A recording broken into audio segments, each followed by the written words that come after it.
پڑھیں تو کوئی بھی سورہ شروع کرنے سے پڑھنے سے پہلے بسم اللہ الرحمن الرحیم پڑھیں۔ اگر کسی سورہ کی آخری آیات یا درمیانی آیات پڑھیں گے تو چاہے بسم اللہ نہ پڑھیں۔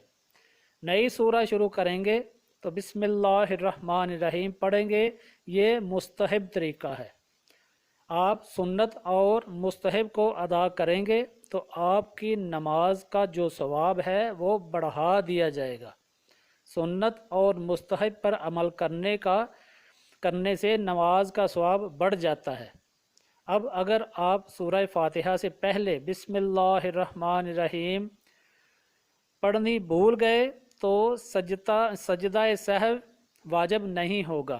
یعنی اگر سجدہ سہو کہتے ہیں کہ کوئی نماز کا رکن آپ بھول جائیں گے تو سجدہ سہو کرنا پڑتا ہے، تو اگر آپ سورہ فاتحہ سے پہلے بسم اللہ الرحمن الرحیم پڑھنا بھول گئے تو اس پر سجدہ سہو واجب نہیں ہوگا، کیونکہ سنت کے چھوٹ جانے سے سجدہ سہو واجب نہیں ہوتا، واجب کے چھوٹنے سے سجدہ سہو واجب ہو جاتا ہے۔ بھائیو بہنوں، ایک مرتبہ پھر آپ کو اس بیان کا خلاصہ بتا دیتا ہوں کہ ثنا کے بعد اعوذ باللہ من الشیطان الرجیم پڑھنا ہے، یعنی سبحانک اللہم و بحمدک و تبارک اسمک و تعالی جدک ولا الہ غیرک۔ پھر آپ نے پڑھنا ہے اعوذ باللہ من الشیطان الرجیم، پھر آپ نے پڑھنا ہے بسم اللہ الرحمن الرحیم، پھر آپ نے سورہ فاتحہ پڑھنی ہے، اور یہی سنت طریقہ ہے۔ پوری نماز میں جتنی بار بھی سورہ فاتحہ پڑھی جائے گی بسم اللہ الرحمن الرحیم پڑھنا سنت ہے۔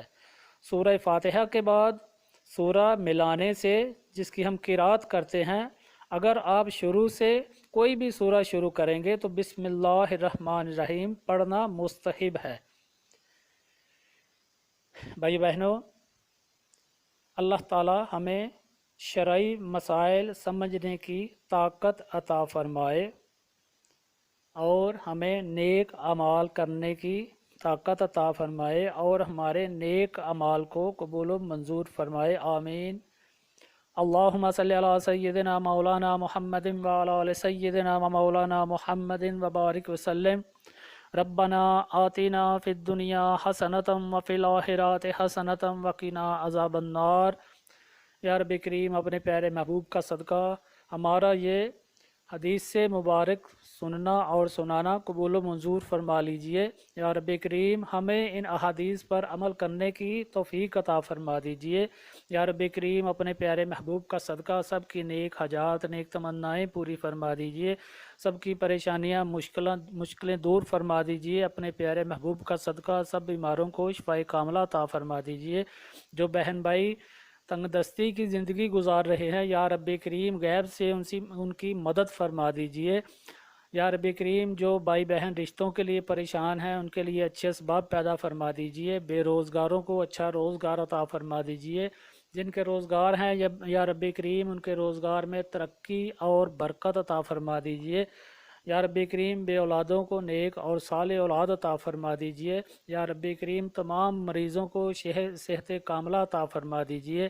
یا رب کریم، اور جو ہمارے فوت شدگان ہیں یا رب کریم، فردن سب کی بخشش فرما دیجئے، ان کی قبروں کو جنت کا حصہ بنا دیجئے، ان کو جنت میں اعلیٰ مقامات عطا فرما دیجئے، آمین ثم آمین۔ ربنا تقبل منا انک انت السمیع العلیم وتب علینا انک انت التواب الرحیم، وصلی اللہ تعالی علی خیر خلقہ محمد وآلہ واصحابہ اجمعین برحمتک یا ارحم الراحمین، آمین۔